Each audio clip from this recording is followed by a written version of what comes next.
Hello students, कैसे हैं आप लोग। तो दो ऐसे लॉज जो आपको एक एक नंबर में कम से कम पेपर में मिल सकते हैं, प्लस इससे आपका नीट और आईआईटी के क्वेश्चंस को सॉल्व करने में बहुत आसानी होगी। और वह हैं दो किरचॉफ के लॉज, बहुत इंपॉर्टेंट हैं। There are two Kirchhoff laws, two Kirchhoff's law for electricity या इलेक्ट्रिक सर्किट्स। देखिए,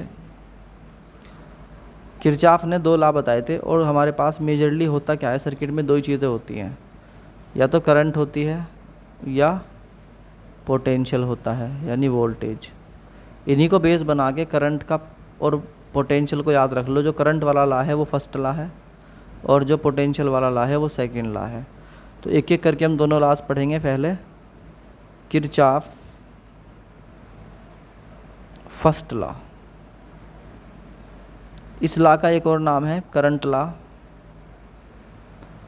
एक और नाम है जंक्शन लॉ। तो किसी भी नाम से पूछा जा सकता है, तैयार रहना।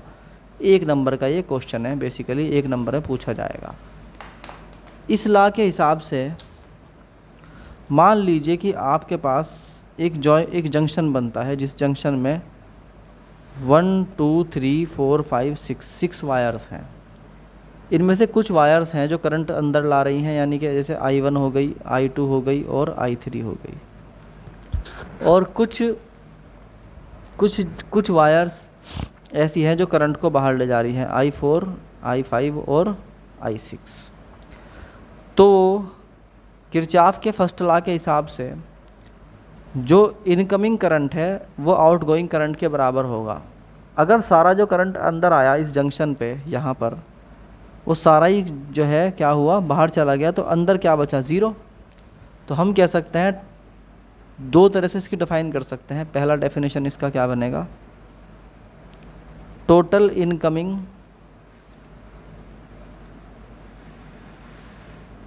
Current on a junction is equal to total outgoing current. Total incoming current जो होता है वो टोटल आउटगोइंग करंट के बराबर होता है। दूसरा, हम ये कह सकते हैं net current on a junction is कितना होता है, ज़ीरो। इसको याद कर लो। अगर ज़ीरो है तो आने वाले करंट को मान लो आप पॉजिटिव और जाने वाले करंट को आप मान लीजिए निगेटिव। क्या कह रहा मैं, मतलब वैसे ये कोई रूल नहीं है, अगर आपकी मर्ज़ी है, आप चाहे इनकमिंग मान ले आने वाले को निगेटिव मान लें या जाने वाले को पॉजिटिव मान ले, it is your own choice. तो अगर मैं इस वाली कंडीशन के लिए क्या कर लूँ, इनकमिंग वाले को पॉजिटिव और आउटगोइंग वाले को नेगेटिव मान लूँ, तो एक एक्सप्रेशन क्या बनेगा कि I1 + I2 + I3 minus I4 minus I5 minus I6 मिला के कितना हो गया, जंक्शन पे ज़ीरो। यही स्टेटमेंट था इसका कि total current on a junction is zero, यानी आने वाला करंट बराबर जाने वाले करंट के होता है। तो इन दैट केस अगर आप इन तीनों को उधर भेज देंगे तो ये क्या बन जाएगा, I1 + I2 + I3 equal to I4 + I5 + I6। इसका मतलब क्या हुआ कि टोटल इनकमिंग करंट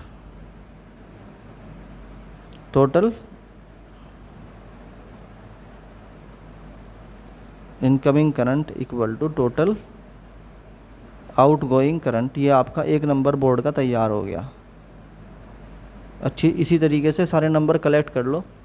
टारगेट 65+ का है, यानी 100 में से 95 नंबर आपके गेन हो जाएं अगर आप मेरे भेजे हुए क्वेश्चन करते हैं तो, प्लस सारे नोट्स उतारते हैं तो एक नंबर आपका यहाँ तैयार हो गया। अच्छा, एक बात और हो सकती है कि आपसे पूछ ले what is the second law. तो पहले इसको अच्छी तरीके से नोट कर लीजिए, वीडियो को स्टॉप कर सकते हैं। अब है Kirchhoff second law. Kirchhoff second law भी एक नंबर में पूछा जाता है, किरचॉफ, और न्यूमेरिकल भी इसका अच्छे से आते हैं, बहुत अच्छे से न्यूमेरिकल आते हैं इसके, किरचॉफ सेकंड लॉ। इस लॉ को हम जो है मैश लॉ भी कहते हैं और इस लॉ को हम पोटेंशियल लॉ भी कहते हैं। ठीक है, तो ये लॉ क्या बताता है हमें, किरचॉफ सेकंड लॉ क्या बताता है? वो कहता है मान लीजिए इस तरीके से एक रेजिस्टेंस जो है R1 है, इसमें करंट जारी है I1। In the second and third and four, इस तरीके से 4 5 6 7 8 कितने भी हो सकते हैं, एक 2 भी हो सकते हैं, एक भी हो सकता है। इस तरीके से एक मैश बन गया ABCD। एक बंद पाथ को, एक क्लोज्ड पाथ को क्या बोलते हैं, मैश बोलते हैं। ऐसे रेजिस्टेंस मान लो यहाँ पे R2 हो गया, करंट जो है वो इस डायरेक्शन में जारी है I2। इस तरह मान लीजिए आपके पास एक रेजिस्टेंस R3 हो गया, इसमें करंट जारी है इस तरह से I3, और एक रेजिस्टेंस R4 हो गया, इसमें करंट जा रहा है I4। तो मान लीजिए इसका जो वोल्टेज है वो V1 है, या पोटेंशियल इसका V2 है, इसका V3 है, इसका V4 है। तो ये लॉ हमें बताता है, पहले बात तो आप ये समझो कि ये जो बना है ना क्लोज पाथ, ये क्या होता है, मैश होती है। इसको मैश कहते हैं, मैश का मतलब एक क्लोज्ड पाथ इस तरह का। तो ये लॉ कहता है कि जिस तरह से ऊपर वाले लॉ में एक जंक्शन पर टोटल करंट 0 हो गया था, इसी तरीके से इस लॉ में एक मैश के अंदर टोटल पोटेंशियल 0 होगा। तो लॉ की बहुत सिंपल डेफिनेशन है, total potential in a mesh is 0। यानी कि VAB plus VBC plus VCD plus VDA equal to 0। VAB plus VBC plus VCD plus VDA equal to 0। वापस घूम के हम कहाँ आ गए, A पे आ गए। अब V इक्वल टू क्या होता है according to Ohm's law, V equal to होता है IR। इसके लिए आपको क्या करना पड़ता है, जब आप इसके एक्सप्रेशन में I और R को रखेंगे, यानी कि VAB की जगह रखेंगे I1 R1, VBC की जगह रखेंगे I2 R2, तो वहाँ पर आपको ध्यान देना पड़ेगा कि आपको एक बार इसमें रोटेशन लेनी पड़ती है, यानी आप क्लॉकवाइज देख रहे हैं या एंटी क्लॉकवाइज देख रहे हैं। फॉर एग्जांपल मैं अगर इस वाले मैश को क्लॉकवाइज लेता हूँ तो मैं कहता हूँ ABCDA, ठीक है, यानी मैंने इसको क्लॉकवाइज ले लिया। अगर मैं इसको एंटी क्लॉकवाइज लेता तो मैं लिखता ADCBA। तो अगर मैं क्लॉकवाइज लेता हूँ तो जिस डायरेक्शन में मैं ले रहा हूँ उस डायरेक्शन में अगर करंट की भी वही डायरेक्शन है तो पॉजिटिव होगी, और अगर करंट की वो डायरेक्शन नहीं है तो निगेटिव होगी, यानी अपोजिट डायरेक्शन। फॉर एग्जांपल मैं कहता हूँ VAB में करंट की डायरेक्शन A से B की तरफ है, यस है, तो मैं लिखूँगा I1 R1। इस तरह VBC इक्वल टू करंट की डायरेक्शन B से C है, नहीं सर उल्टा है, यानी कि मैं B से C जा रहा हूँ और करंट C से B जा रहा है, तो मैं लिखूँगा माइनस के I2 R2। In the same way अगर मैं लिखता हूँ VCD, तो मैं जानता हूँ C से D की तरफ जाते हुए करंट इसी डायरेक्शन में है, so it become I3 R3। और अगर मैं लेता हूँ VDA, तो करंट जो है वो अपोजिट डायरेक्शन में आ जाता है। देखो मैं जा रहा हूँ D से A और ये करंट आ रहा है उल्टा, तो हम कह देंगे माइनस के I4 R4।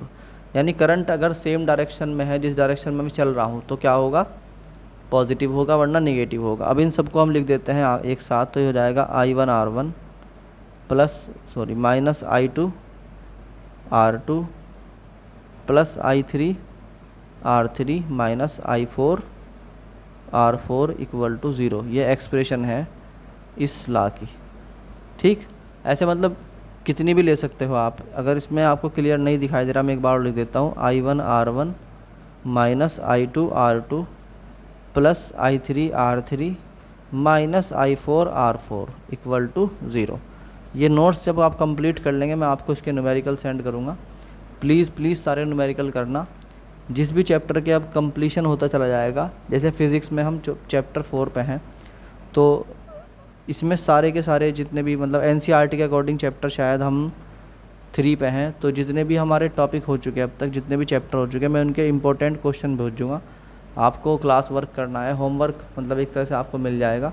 उनकी प्रैक्टिस सेशन में अलग से कॉपी बना के उनको अलग से आपको क्या करना है, सॉल्व करना है कॉपी में अपनी, और ये आपका सेपरेटली चल ही रहा है। तो बच्चों ये था आपका Kirchhoff second law. Thank you.